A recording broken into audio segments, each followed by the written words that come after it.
It is 7:06, and in today's True Crime Tuesday, we're talking about Tyrone Thies, a fugitive who has been missing for more than 30 years. Our friends from the Murder in the Rain podcast have more. Welcome back to True Crime Tuesday. Today I'll be sharing the story of Tyrone Thies, a fugitive who has been missing for over 30 years.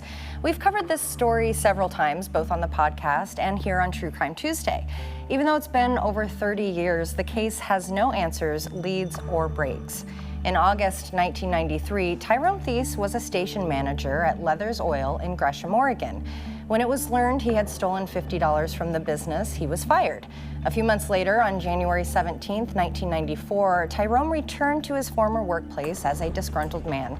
Along with Tyrone to exact his revenge was his cousin Larry Scherf and Larry's girlfriend Lori Stevens.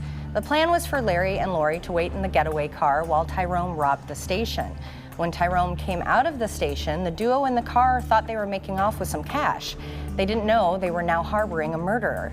It was later learned that during the robbery, Tyrone forced the three female employees, Mary Beth Wheeler, 25, her mother-in-law, Rosalie Faye Gertz, 51, and their co-worker, Virginia K. Endicott, 47, into the garage portion of the building.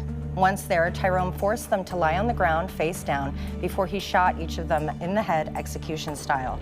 All three women died at the scene in what has been called one of Gresham's most gruesome murders. The three who were behind the robbery and murder got away initially. Within a month after the murders, Larry and Lori were both arrested. They each served 10 years for their part in the crime. Tyrone has not been that easy to apprehend, though. There are several theories about what happened to Tyrone. Perhaps he took his share of the $9,000 he stole and left the country, never to be heard from again.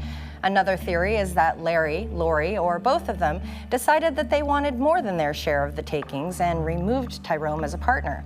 Or maybe he just ran his mouth or crossed paths with the wrong person and met his demise in a way unrelated to the case. We just don't know.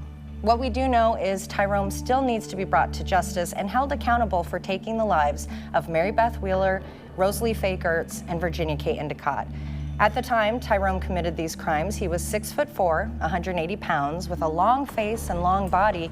He has a fairly distinctive appearance. He also has a tattoo of a panther crawling up his stomach.